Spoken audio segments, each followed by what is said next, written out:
अपने अंदर का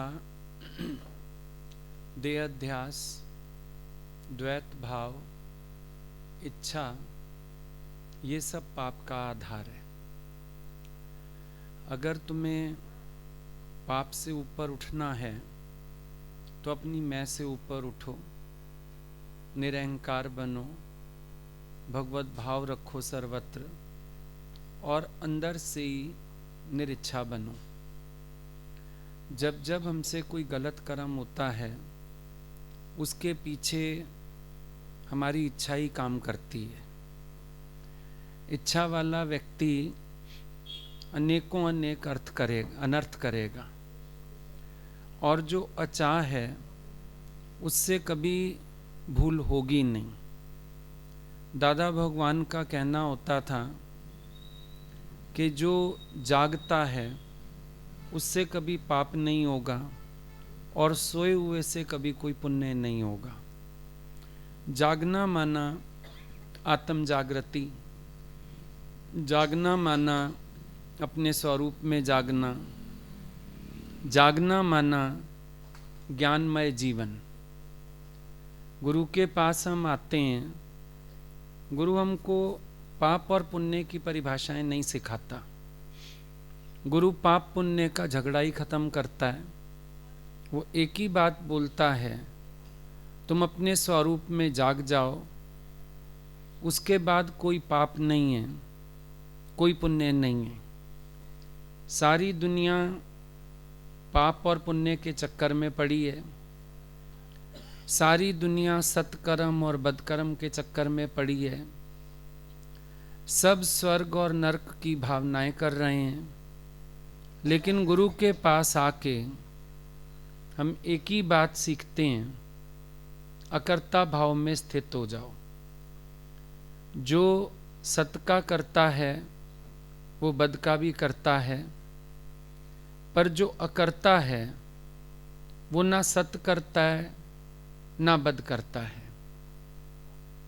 यहाँ आके स्वर्ग में कोई सीट बुक करानी है ऐसा नहीं सोचना है।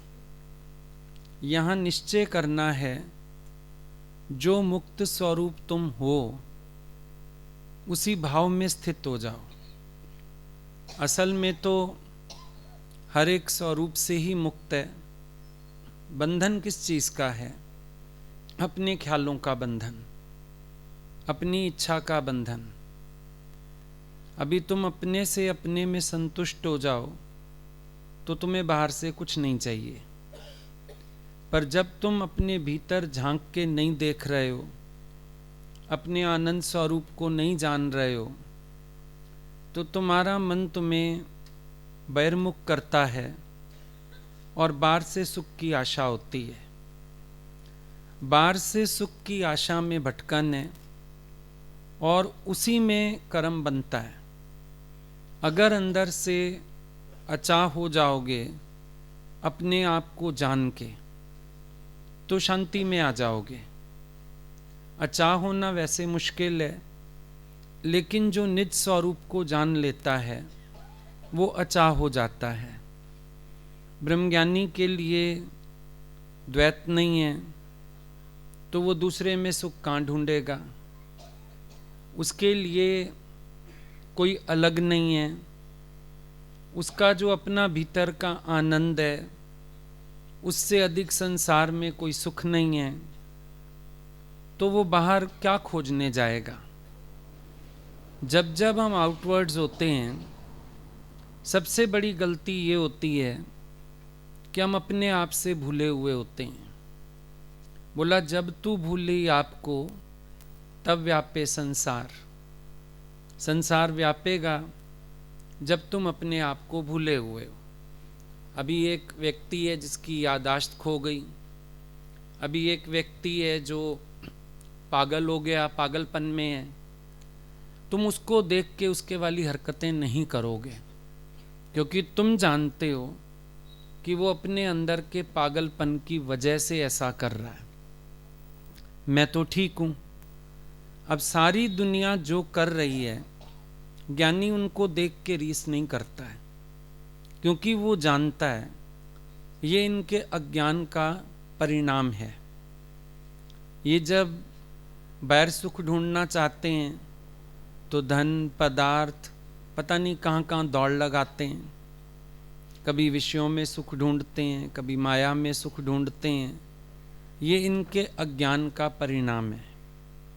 तो जैसे एक पागल व्यक्ति को देख के हम उसकी हरकतें कॉपी नहीं करते कि ये इसके पागलपन का परिणाम है, इसी प्रकार से ज्ञानी को संसार वालों को देख के अंदर कोई इच्छा उत्पन्न नहीं होती है कि ये लोग ऐसा करते हैं, पीछे हम भी ऐसा करें, ये ऐसा चलते हैं तो हम भी ऐसा चलें।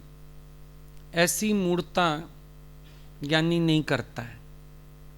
आप सिर्फ देखते हो माया के प्रत्यक्ष सुख और आपके मन में भटकन पैदा हो जाती है। यह आपके अविचार का परिणाम है। किसी भी सुख को देख के उस सुख की आकांक्षा करना, उस सुख के लिए लालायित होना, ये अविचार का परिणाम है। क्योंकि जब हम विचार दृष्टि से देखते हैं, हर सुख के पीछे का दुख नजर आ जाता है। जो व्यक्ति उस सुख को भोग रहा है उसकी दुख वाली स्थिति भी समझ में आ जाती है और अपने आप को ही पता चल जाता है कि इस भटकन में भटकने का कोई लाभ नहीं है, मुझे इसमें भ्रमित नहीं होना चाहिए। मैं हूँ आनंद का ही स्वरूप, मैं स्वयं आनंद स्वरूप हूँ और जो स्थिरता, जो आनंद मेरे अपने भीतर है वो बाहर कहीं भी नहीं है। और जब हमारे अपने भीतर आनंद है, हम जहाँ भी बैठते हैं वही आनंदमय वातावरण हो जाता है। हम गुरुजी को देखते थे, कहीं भी वो चलते थे उसी घर में रौनक हो जाती थी, उसी बगीचे में रौनक हो जाती थी। हर जगह जहाँ उनके पैर पड़ जाते थे जंगल में मंगल हो जाता था। समझ में आता है जो स्वयं आनंद स्वरूप है वो जहाँ भी बैठेगा, जहाँ भी पैर रखेगा, बल्कि उसके द्वारा सबको आनंद मिलेगा। उसको किसी के सुख से कुछ लेना देना नहीं है। क्योंकि जो सुख पायो मैं राम भजन में, सो सुख नाही अमीरिया में, मन लागो मेरो यार फकीरिया में। जब अंदर फकीरी मना बेफिक्री हो गई, फकीरी मना अपने यार की मस्ती में खो गए, जब ये फकीरी का आनंद आ जाता है उस समय बाहर के सुखों की कामना रहती ही नहीं। क्योंकि जिनके पास वो सुख हैं उनके पास भय भी है। ये सुख चले ना जाएं, ये सुख खत्म ना हो जाएं, सारा समय भय संभाल। और ज्ञानी का जीवन कैसा है? वो बेपरवाह बादशाह, हर चीज़ से बेपरवाही में रहता है। किसी का कैसा भी सुख देख के उसको उस सुख की आकांक्षा नहीं होती है, क्योंकि वो जानता है अगर इस सुख ने इसको तृप्त किया होता ये मेरे पास नहीं आता। भटकन थी तो आया ना। अभी तुम देखेंगे किसी शादी किए हुए को, भाई देखो ये नया जोड़ा भी शादी किया, सत्संग आ रहा है, खुश हैं आपस में। खुश होते तो यहाँ क्यों आए? इसका मतलब साफ है, पटरी नहीं खा रही है, बैलेंस बनाने यहाँ आ रहे हैं। बेटे वाला वो क्यों आ रहा है, पैसे वाला वो क्यों आ रहा है? इसका मतलब है जो सुख ईश्वर की भक्ति में है, जो सुख आत्म मस्ती में है, वो सुख संसार में कहीं नहीं है। रानियों राजकरण से भी तिंजे दरते झुकन। जो रानियां अपने राज्य में राज करती हैं, महारानियां हैं, मना जिनके पास माया के सर्वई सुख हैं, वो भी तिंजे दरते झुकन, वो भी भगवान के दर पे आके सजदा करते हैं, वो भी भगवान के दर पे आके झुकते हैं कि परमात्मा हमको शांति दो, हमको आनंद दो। तो जब हम इस दृष्टि से तौलते हैं तो हर एक का सुख मिथ्या समझ में आता है कि कितना कुछ भी है तो भी इंसान डिससेटिस्फाइड है। वाजिद अली शाह ने 365 रानियां रखी। लोग एक शादी करते हैं, उसने 365 शादियां कर ली, रोज नई के पास जाता था, उसके बावजूद भी तृप्त नहीं हुआ, असंतुष्ट फिर भी रहा। क्योंकि दूसरे में अगर संतुष्टि होती तो वो तुम्हारे में ना ढूंढता। अभी स्त्री पुरुष में सुख ढूंढती है, पुरुष स्त्री में सुख ढूंढता है। माया तुम्हारा आधार चाहती है, मायापति के बिना माया को कौन पूछे, पर तुम अपने को भूल के माया के पीछे दौड़ते हो। सब एक दूसरे का आश्रय चाह रहे हैं। तो मतलब साफ है कि हर एक सेल्फ सेंटर्ड होके खुश हो सकता है, सुखी हो सकता है। अगर सेल्फ सेंटर्ड नहीं होगा तो आनंद कभी नहीं मिलेगा। कितना भी हो जाए बाहर से, आखिर भी मन के स्वभाव तंग करते हैं। देखो ना, इंसान को माया के अभाव तंग करते हैं, ना उसको संसार से कोई इतना कष्ट मिलता है, ना उसके प्रारब्ध में इतनी कोई परिस्थितियां हैं। हर एक के पास मन बैठा है जिन सताने वाला, उसके ख्याल गलत हैं और वो ख्याल उसको अशांतियां देते रहते हैं। जब उन ख्यालों को ट्यून करना आ जाता है, उन्हीं परिस्थितियों में, उन्हीं अभावों में हमारे अंदर आनंद आ जाता है। और आज अगर हम अभाव की बात भी करें तो कितना ही हो किसी के पास, इंसान फिर भी अभाव महसूस करता रहता है। हर एक का ये नेचर है कि नीचे तो देखता नहीं, ऊपर देखता है। साइकिल वाला स्कूटर वाले को देखेगा, स्कूटर वाला बाइक वाले को देखेगा, बाइक वाला कार वाले को देखेगा, कार वाला फिर बड़ी कार वाले को देखेगा, बड़ी कार वाला फिर हेलीकॉप्टर वाले को देखेगा, प्राइवेट जेट वाले को देखेगा। और जिनके पास इतना भी है वो अब फिर अंतरिक्ष में जाने की तैयारी में, कोई ऐसा जहाज बन जाए, कोई चीज़ बन जाए, चांद तक को आया करें, चंद्रमा पे प्लॉट काटने की तैयारी में। तो आशा कदे बंदे दियां होंदियां ना पूरियां। इंसान की आशाओं का कोई अंत ही नहीं है। तो अगर देखो वैराग की दृष्टि से, हर एक अपनी अपनी परिस्थिति में उलझा हुआ है, क्योंकि मच वांट्स मोर। इस इच्छा के कारण बहुत से पाप कमाता है, इस इच्छा के कारण गलत कर्म करता है और फिर आनंद में आने की कोशिश करता है। आनंद कहाँ से आए? बुनियाद गलत है, ख्याल गलत है, तो उसको आनंद कहाँ से मिलेगा? सुख की खातिर जोड़ी माया, सुख तो हाथ ना आया। जै कारण सुख उपज्यो मन में, सो ठाकर बिसराया।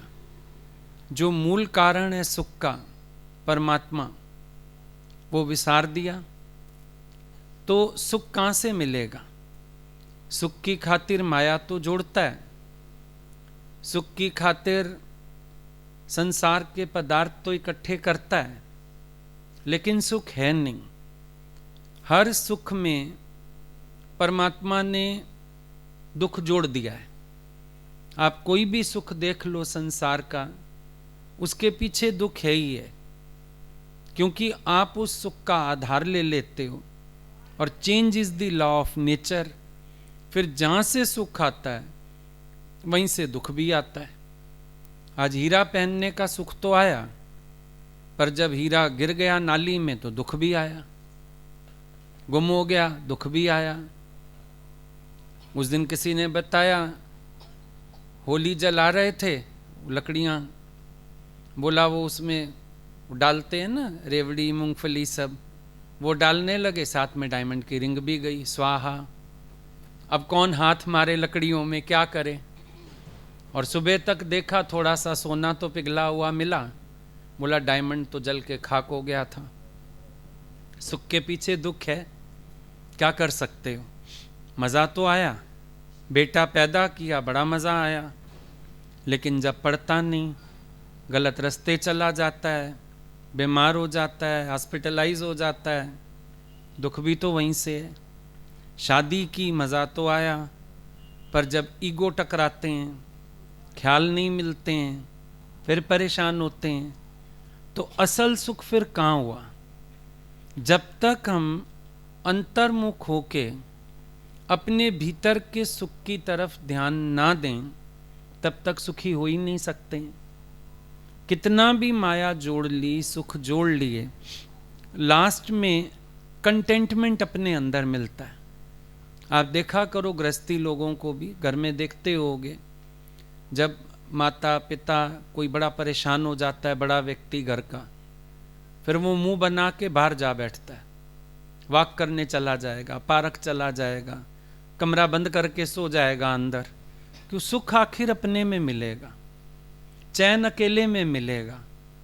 वो उसको लगता है इन सबसे कनेक्शन ने मुझे बेचैन कर दिया है, थोड़ी देर डिस्कनेक्ट हो जाऊं, बोलते भी थोड़ी देर मेरे को अकेला छोड़ दो, कुछ मत पूछो मेरे से, सब बाहर चलो, अभी छेड़ो मत मुझे, क्या हो रहा है? एकांत में कहीं अंदर वाले को तो पता है कि डिस्कनेक्ट होके ही सुख मिलेगा। जब तक मैं कनेक्शंस रखूंगा, जब तक मैं जुड़ा रहूंगा, मैं शांत नहीं हो सकता हूं। जब स्वयं में आ जाऊंगा तो ही शांत हो सकता हूं। तो अगर आप ढूंढोगे तो आपको पता चलेगा आपकी डायरेक्शन गलत है। आप जहां सुख ढूंढ रहे हो वहां सुख है नहीं, और जहां सुख है वहां आप ढूंढ नहीं रहे हो, वहां से आप निकल गए बाहर।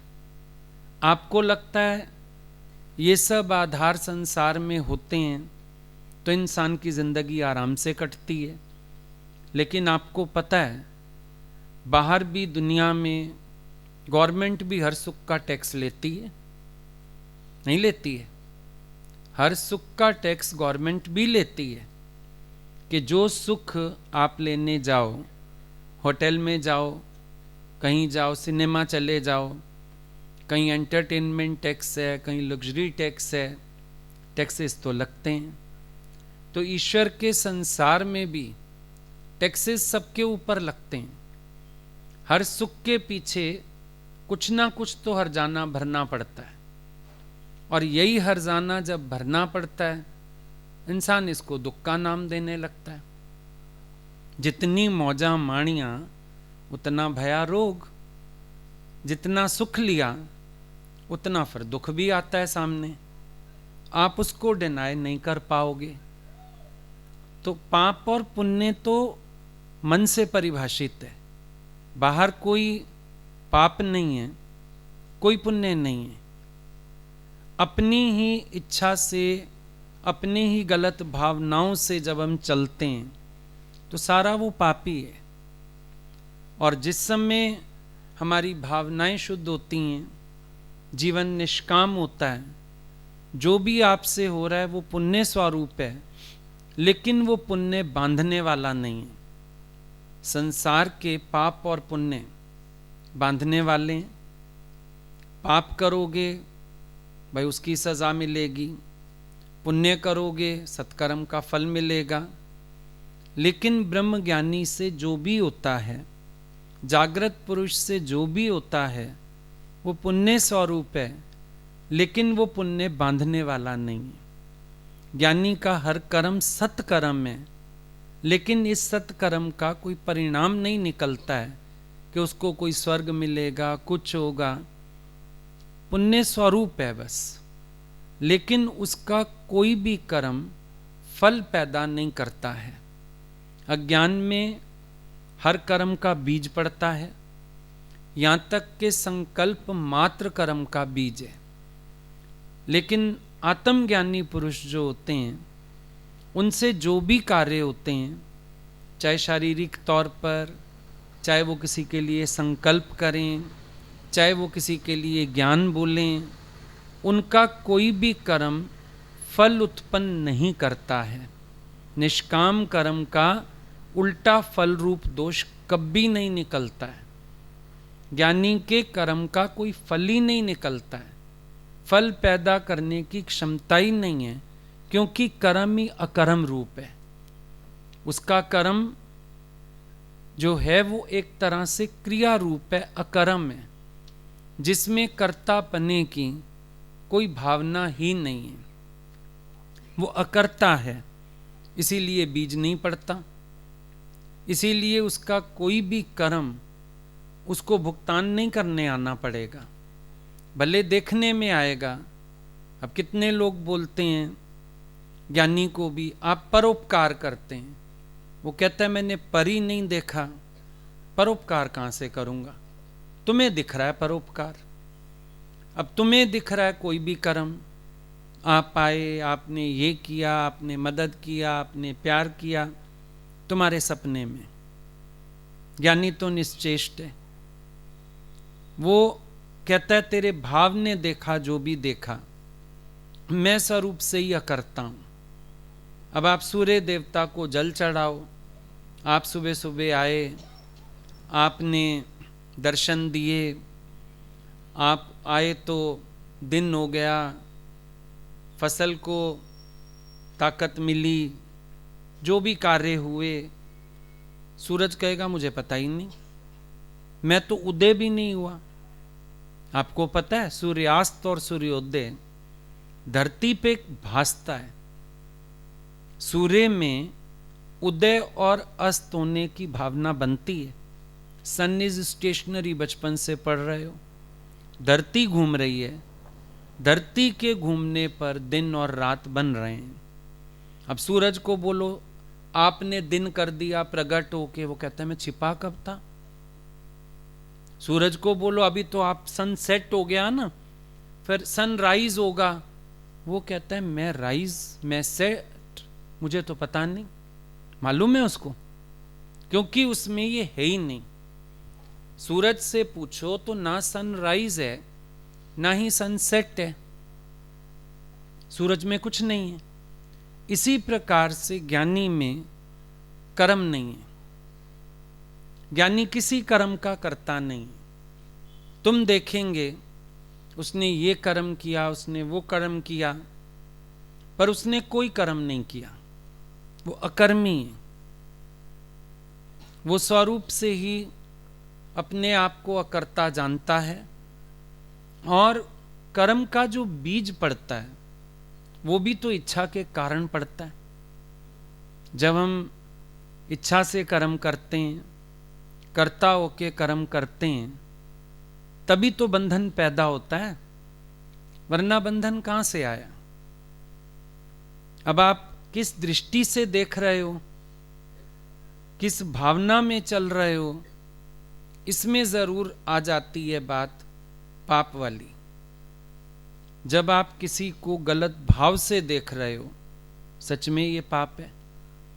हमारे गलत ख्याल पाप रूप हैं, हमारी गलत भावनाएं, गलत दृष्टि, जो इंटेंशंस हैं इंसान के, वो पाप रूप हैं।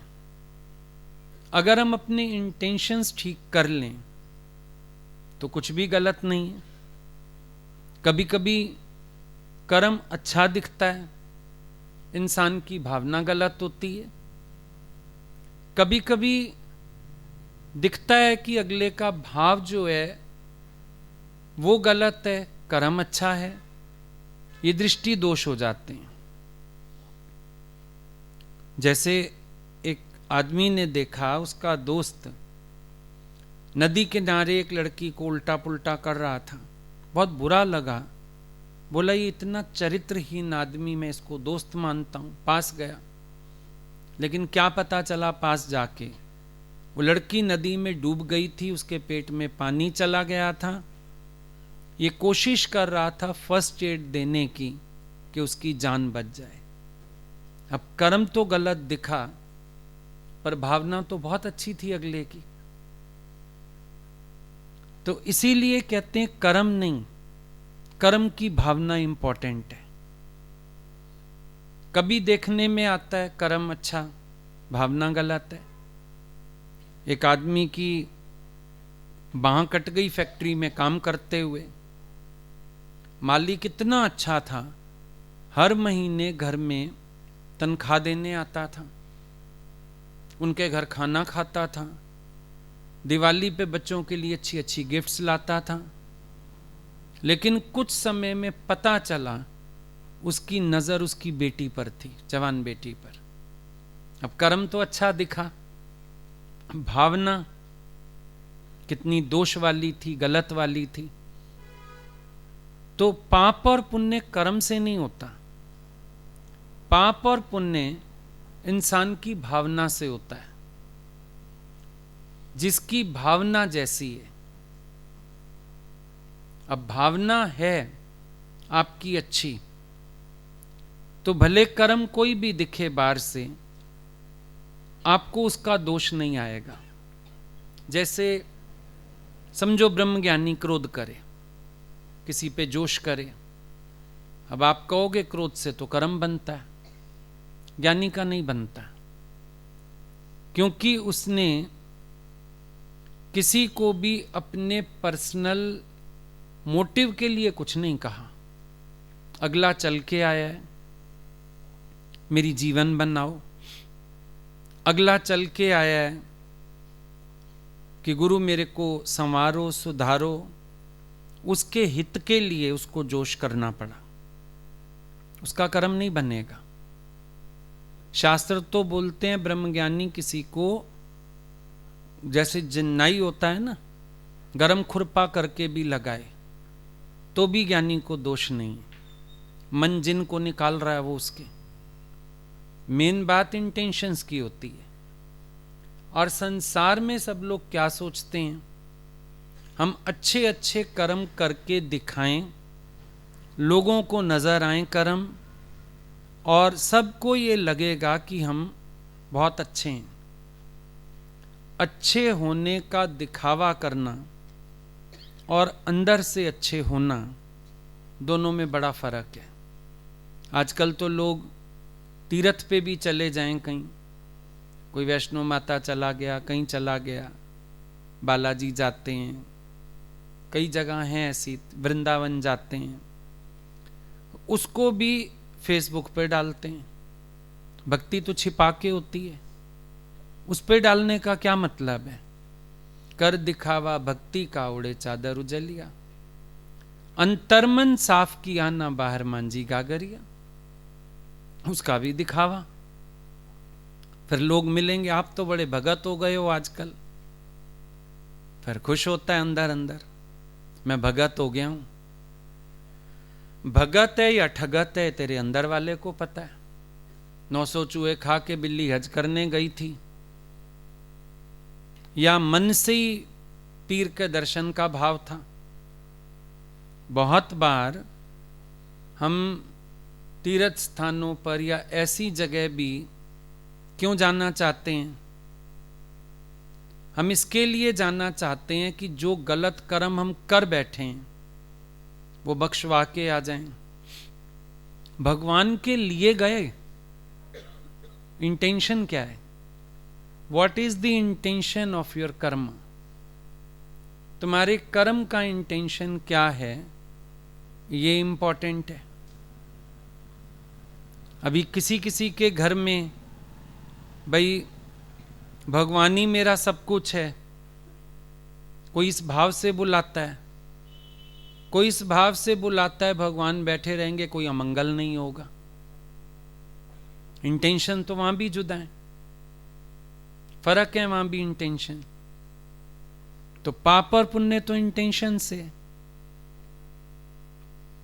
अब देखने में तो आएगा, आप किसी के पास गए, दफ्तर वगैरह गिफ्ट दे के आए, जैसे बिजनेस वाले लोग होते हैं ना, पार्टीज को दिवाली देते हैं, बड़ी हाई फाई पार्टी है तो बहुत हाई फाई दिवाली देते हैं, महंगे महंगे गिफ्ट, एयर टिकट्स तक चलती हैं, गाड़ियां तक चलती हैं।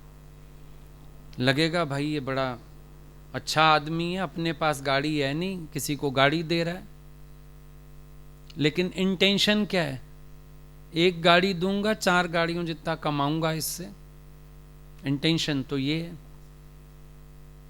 ईश्वर की दरबार में लोग जाते हैं, वहां भी ले जाते हैं चीजें, भेंट चढ़ाएंगे, भेंट चढ़ाएंगे भगवान को। भगवान को भेंट चढ़ाने के पीछे एक नारियल, एक दुपट्टा, एक हार रख के लिस्ट कितनी लंबी दे आए माता रानी को।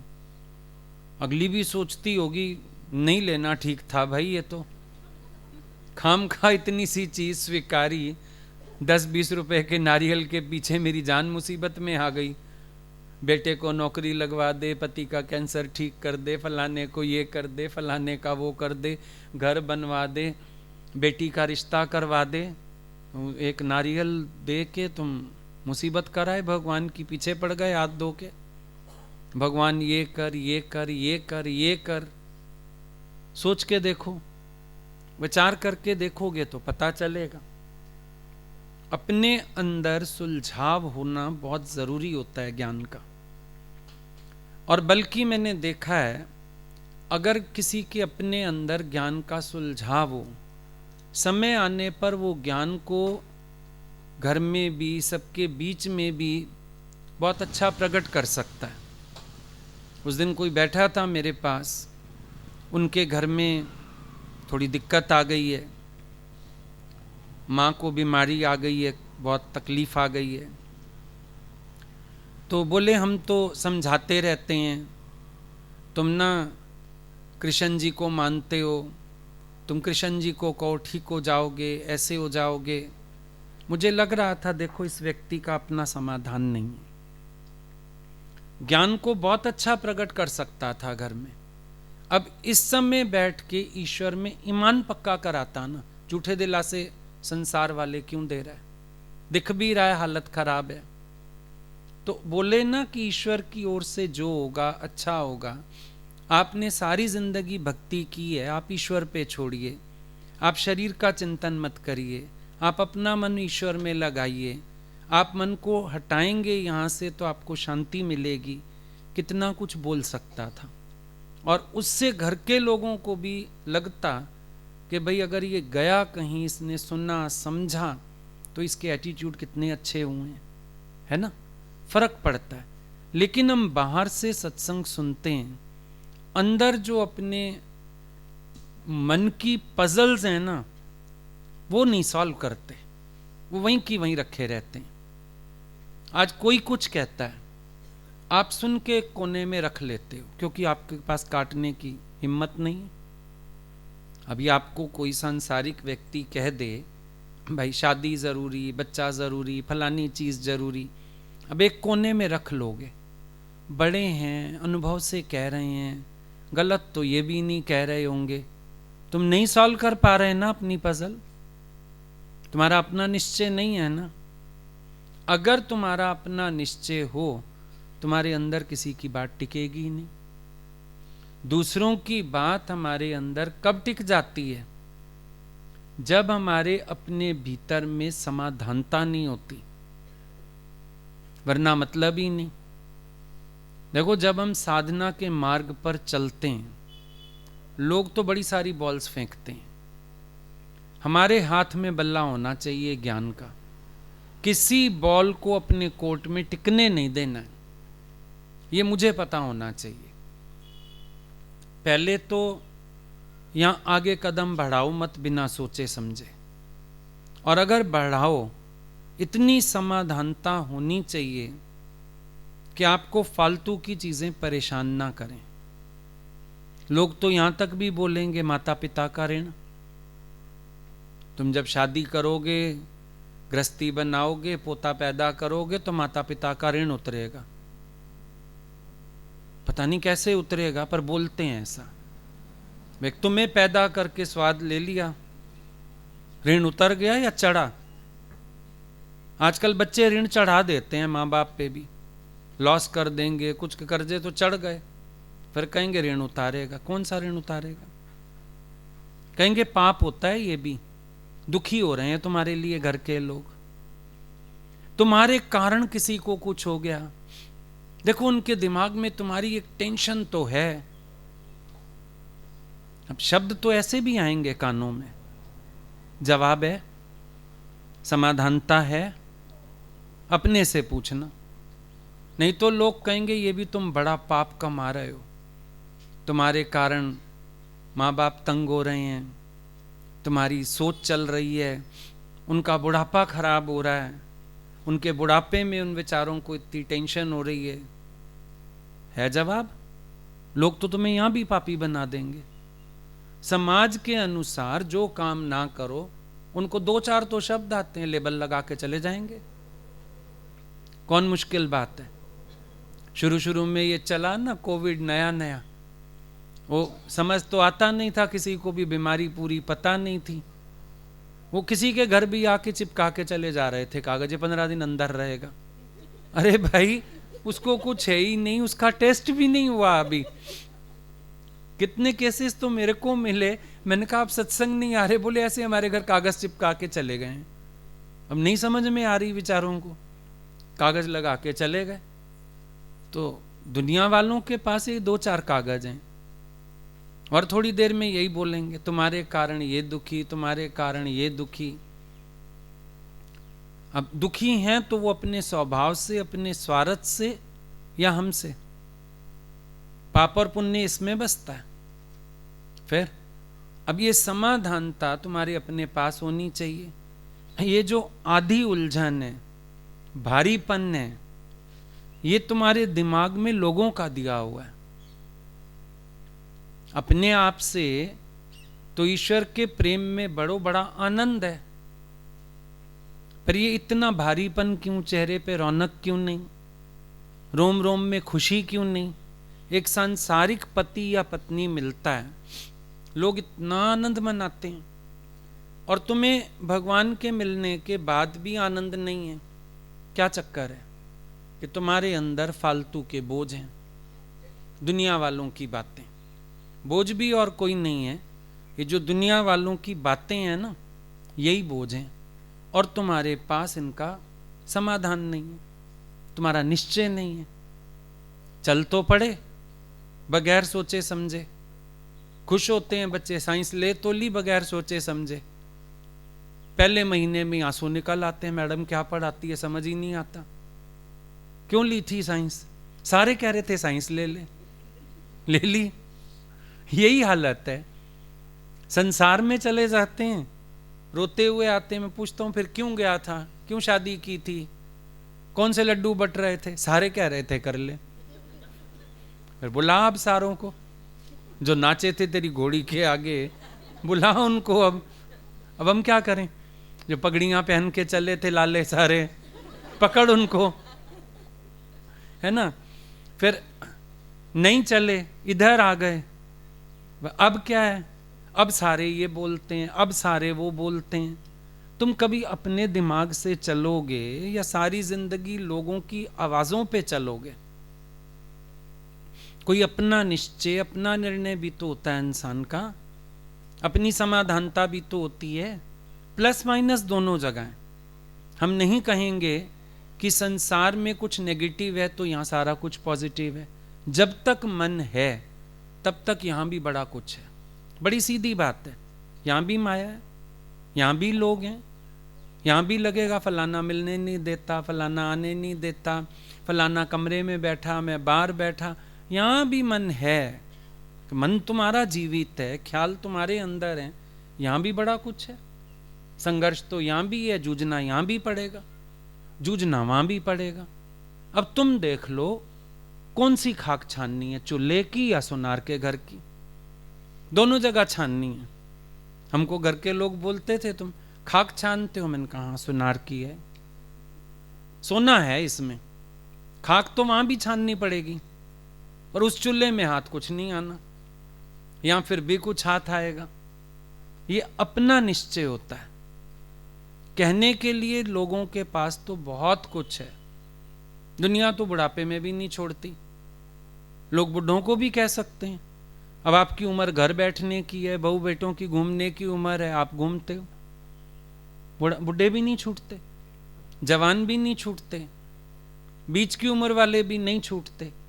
कोई बचपन में आता है उसको कहते हैं अभी पढ़ा हुआ आता है कहते हैं नौकरी कर, नौकरी वाला आ जाता है शादी कर, शादी वाला आ जाता है बच्चा कर, बच्चे वाला आ जाता है इसको पाल, पल गया अब जाऊं, इसकी शादी कर, फिर उसकी शादी हो गई अब जाऊं, पागल, शादी हो गई अब उसका बच्चा होना चाहिए, फिर उसको पाल, तेरा धर्म है, मर जाओ ऐसे।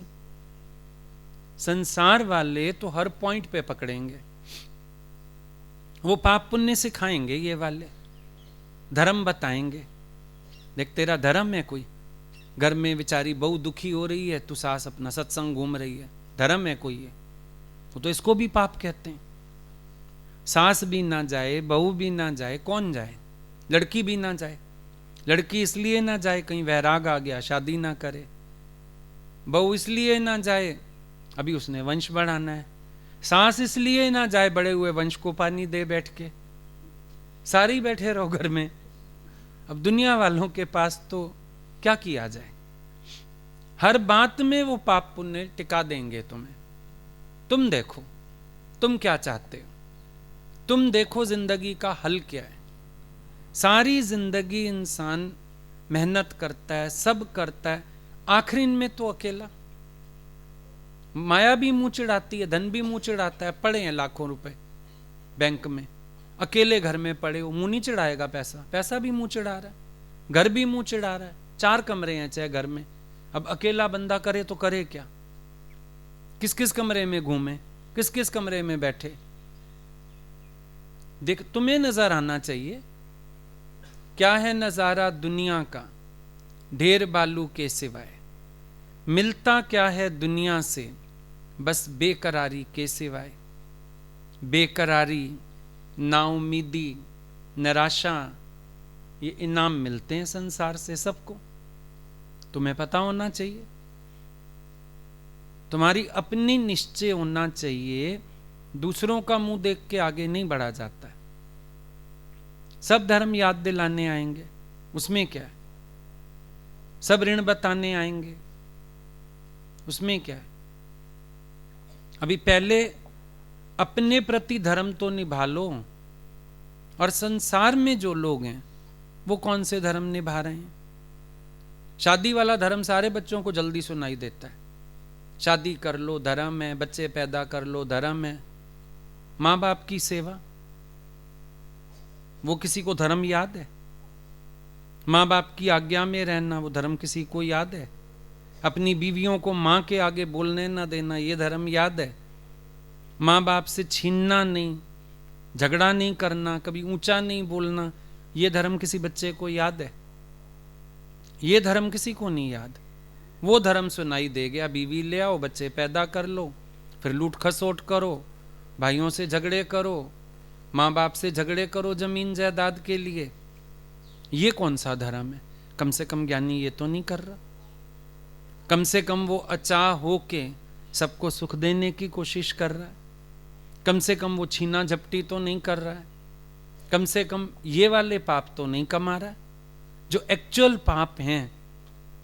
जिन माँ बाप ने पाल पोस के बड़ा किया, तुम्हारी वजह से जब वो हर्ट होते हैं, पाप तो असली वो है। जब तुम लोग उनके सिर पे नाचने खड़े हो जाओ, जमीन जायदाद के लिए झगड़े करो, असली पाप तो वो है। वो बेचारे खून के आंसू रोते हैं अकेले में बैठ के, असली पाप तो वो है। उस पाप से बचे कोई? उस पाप से कोई नहीं बचता। वहां जाके वैष्णो माता में माता को चुनरी चढ़ानी आसान है। घर में अपनी मां की आंख में कभी आंसू ना आए, वो कभी विचलित ना होए, दुखी ना होए, परेशान ना होए, ये धर्म निभाना बड़ा मुश्किल है। कौन से पाप की बात करते हो? रटी रटाई बातें करते हैं सब, थोथी बातें करते हैं। और ज्ञानी तो ऐसा धर्म निभाता है, एक नहीं कई मां बाप को उतार देता है। वो एक ब्रह्म ज्ञानी कई माता पिता तार देता है, कई माताएं तरती हैं, कई पिता तरते हैं, कितनों का कल्याण होता है उसकी वजह से। असली धर्म तो वो निभाता है, एक एक की आंख में चमक लेके आता है, एक एक के मुख पे हंसी लाता है, एक एक को जीना सिखाता है, एक एक की जिंदगी संवारता है, जीने की वजह देता है एक एक को।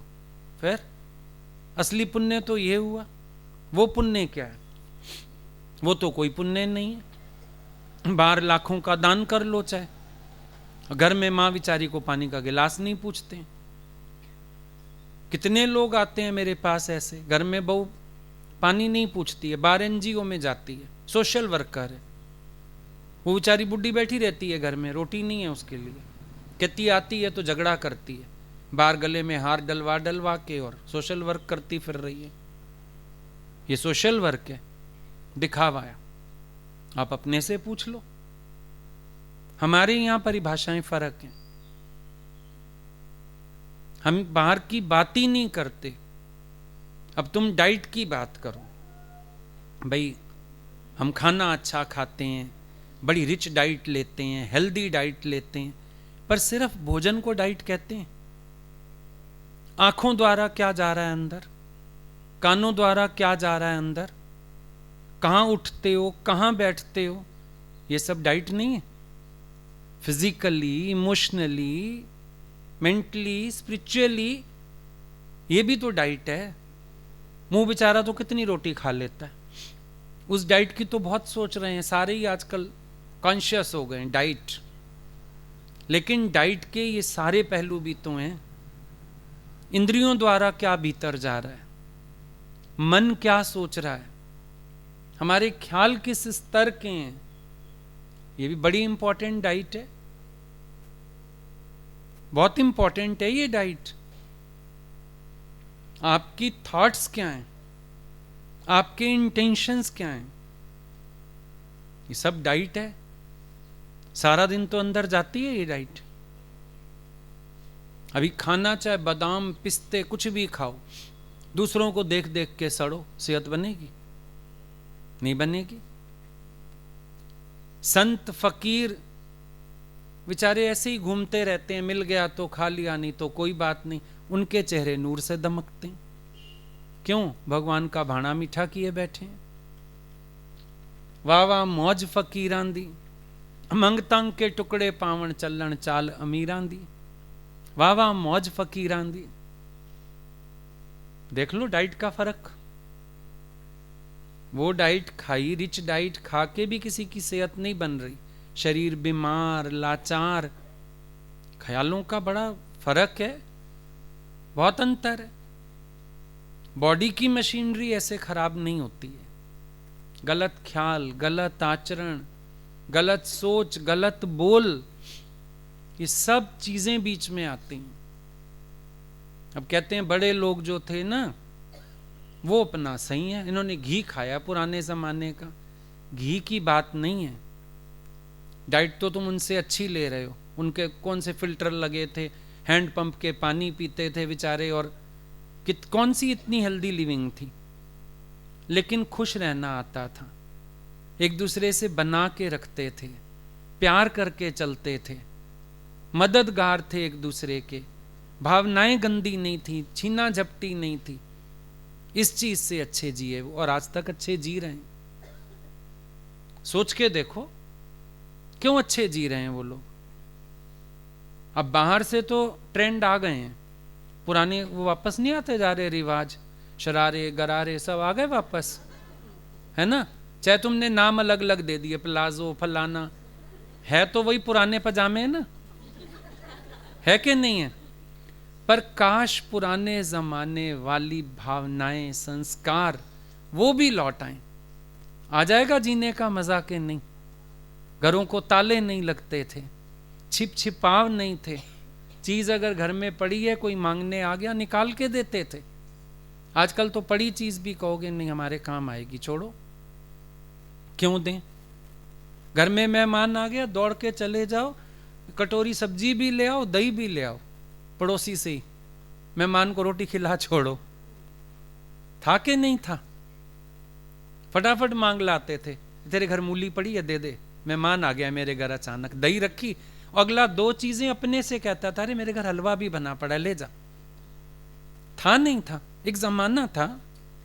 इन लोगों के अंदर की जो ये मिल बांट के खाना, प्यार करना, ये सब चीजें थी ना, इनकी ताकत वो है।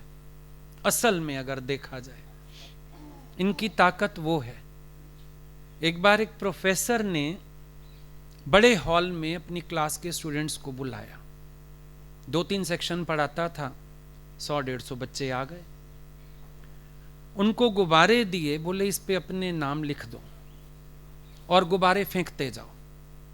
फेंकते गए गुब्बारे, खूब गुब्बारे ढेर लग गए।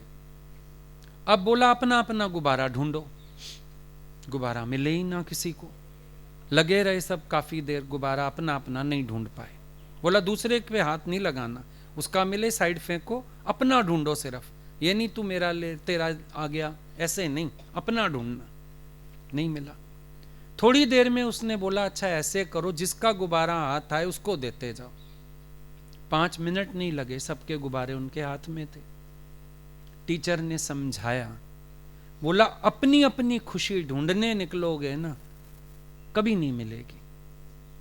सबकी खुशी का ध्यान रखो, सारे खुश हो जाओगे।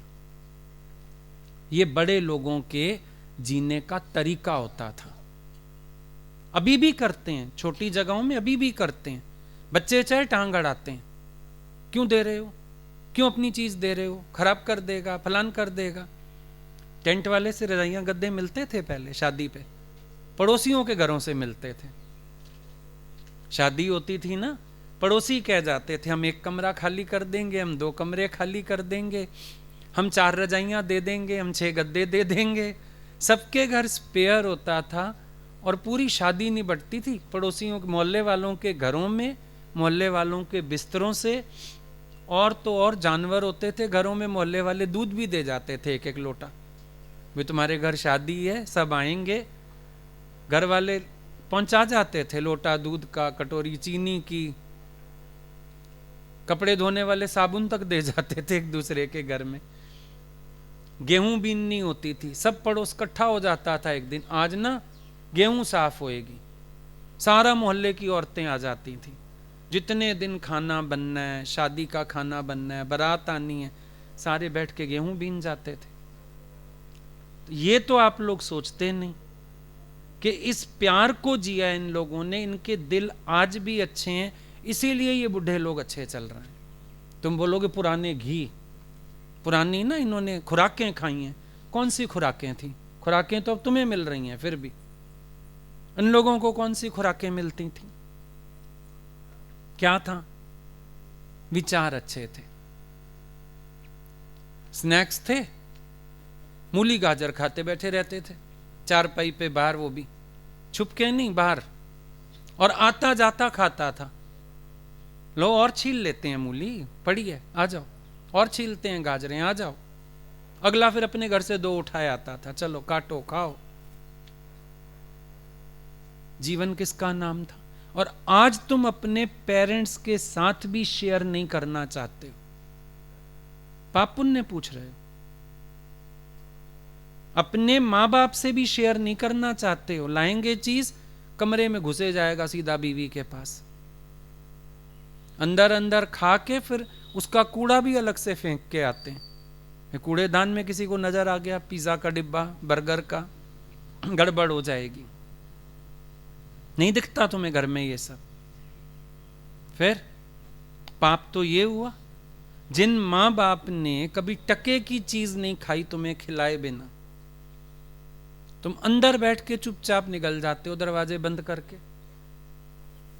जिन मां बाप ने अपने लिए कभी चीज नहीं ली तुम्हारे लिए लिए बिना, तुम बीवी के सेट तक बनवा लोगे, किसी को पता नहीं चलेगा। नाम बदलवा दोगे, किसी को पता नहीं चलेगा। पाप तो ये हुए। उस पाप की क्या बात करनी? पाप तो इसको बोलेंगे ना। गलतियां तो ये हैं। अगर आप शेयर करो, केयर करो, प्यार करो, लविंग एटीट्यूड रखो, इससे बड़ा कोई पुण्य ही नहीं है। सबसे बड़ा पुण्य ये है केयरिंग एंड शेयरिंग। सबकी केयर करो, सबको प्यार करो, सब कुछ शेयर करके चलो, ईमानदार होके चलो, साफ दिल होके चलो, B clean rather than clever. तो फिर देखो जीवन कितनी सुंदर बनती है, फिर देखो जीवन कितनी अच्छी होती है। किसी को चलो सुखी करना तुम्हारे हाथ में नहीं, मन वचन कर्म से कोई दुखी ना हो तुम्हारे, ये तो तुम्हारे हाथ में। अपने विचार से कोई परेशान हुए बात अलग है, अपने ख्याल से कोई उलझे बात अलग है, लेकिन तुम्हारी वजह से तो किसी को दिक्कत ना हो, इतना तो ध्यान रख सकते हो, इतना तो प्यार कर सकते हो। फिर ये असली पुण्य हुआ। जब हम इस बात को ध्यान में रखें, हमारी वजह से किसी को दिक्कत ना हो, हम अपना कोई स्वार्थ पूरा करने के लिए किसी को परेशान ना करें, हम अपने गलत कर्मों से किसी को हर्ट ना करें, हम किसी के लिए गलत ना करें, हम बेईमानी ना करें, हम ठगी ना करें, ये चीजें अगर हम सोच लें, इससे बड़ा पुण्य होगा कोई? इन चीजों की तरफ चलो ना। ये जीवन जो मिला परमात्मा को अर्पण करने के लिए, इस जीवन में हम संसार के सुख बटोरना चाहते हैं, इस जीवन को हम माया में व्यर्थ गवा रहे हैं, इस जीवन में हम बाहर के सुख भोगों की तरफ ही भाग रहे हैं, ये हम अधर्म अपने प्रति कर रहे हैं। ये सबसे बड़ा अधर्म है, और हम अपने प्रति अधर्म कर रहे हैं। बाहर तो छोड़ो किसी को, अपने प्रति अधर्म नहीं है। सबसे पहले तो अपने से नजर मिलाने लायक होने चाहिए तुम, ये सबसे बड़ा पुण्य है। तुम्हें कभी ये ना लगे कि मैंने ये कर्म गलत किया, छिपाया हुआ कर्म, दिल जो ढोडो आहे पाप, जिस कर्म में दिल धड़क रही है वो पाप है, जिस कर्म को याद करके आज दिल धड़कती है वो भी पाप है। ये पाप गिनो बैठ के, ये वाले पाप इंसान कितने कर रहा है, कितने ऐसे कर्म करता है जिसको छिपाने की जरूरत पड़ती है, कितने ऐसे कर्म करता है जो उसको लगता है किसी को पता ना चले। एक पत्नी घर में है, 4 स्त्रियों में बाहर आंख रखता है, मोबाइल में खोल खोल के देखेगा ऐसी साइट्स और सब। ये पाप नहीं है, ये पुण्य है। स्त्री तो सबको सीता चाहिए, पुरुष कोई राम ना बने, ये पाप नहीं है। अगर स्त्री सीता चाहिए, पतिव्रता, तो तुम भी तो पत्नी व्रत रखो। फिर उस तरफ ध्यान नहीं देते। सड़क से निकलेंगे, रोज ही 10 स्त्रियों में आंख जाएगी, रोज ही सोचेगा ये मिल जाती, वो मिल जाती। ये पाप नहीं है। बाहर शरीर के कर्मों में और वाणी से तो बहुत कम पाप हो रहे हैं, मन बहुत पाप कर रहा है।